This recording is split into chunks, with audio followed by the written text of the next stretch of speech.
Hi, I hope everyone is doing well.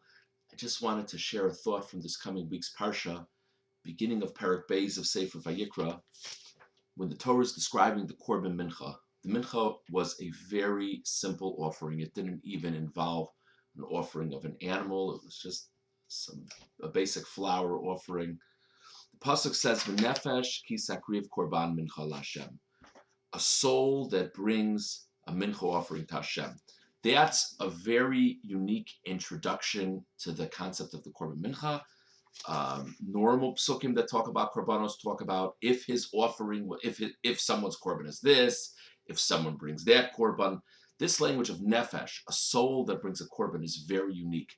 And there's a famous Rashi on this. Rashi says as follows: Lo ne'amar nefesh b'chol korbanos nedava el b'mincha.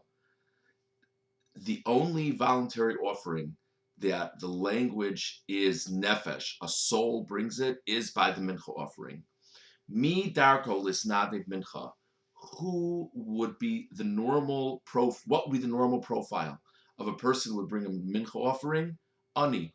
Normally, a person who wanted to bring an offering would bring something nicer than a mincha.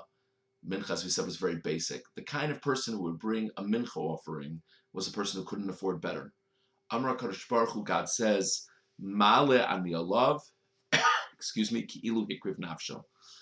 A poor person who makes it his business to bring an offering, no matter how simple, as far as God is concerned, it's as if he brought his very soul as an offering.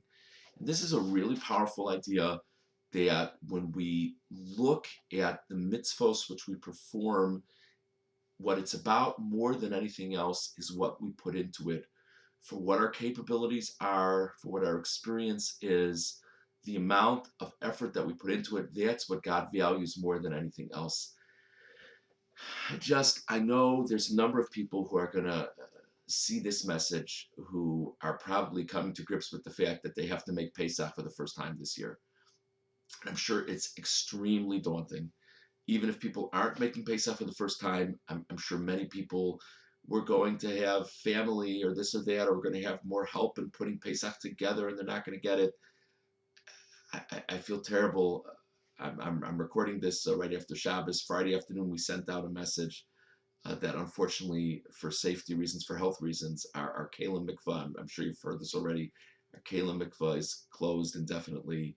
That only makes it's one added difficulty for people buying new utensils for Pesach. They're going to have to find another way to tovel it. And I'm sure there's a certain sentiment of, God, if you want me to do these mitzvos, why are you making it so hard for me? So I think it's something we can all relate to in one way or another, but particularly those who are going to have to make Pesach for the first time. And I was thinking this Shabbos of this Rashi. I think it's a really important idea.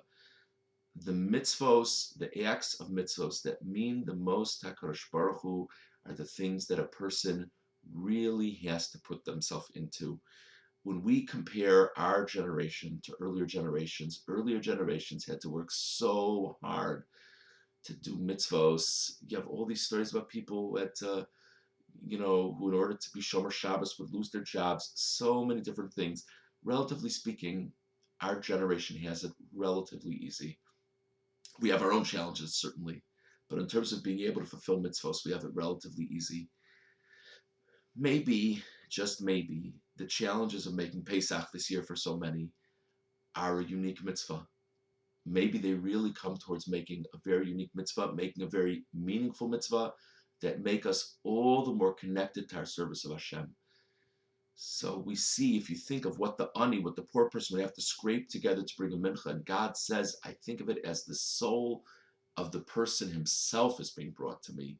Maybe on some level the same is true for a person who really has to put themselves out, to really push themselves with stress and anxieties to make Pesach for the first time. And everybody who's putting forth efforts and wants to make sure they do it right, it should only be a schus for themselves, their families moving forward, and really for all of Klal Yisrael at this very challenging time. Thanks for listening, and Hatzlacha Rabbah.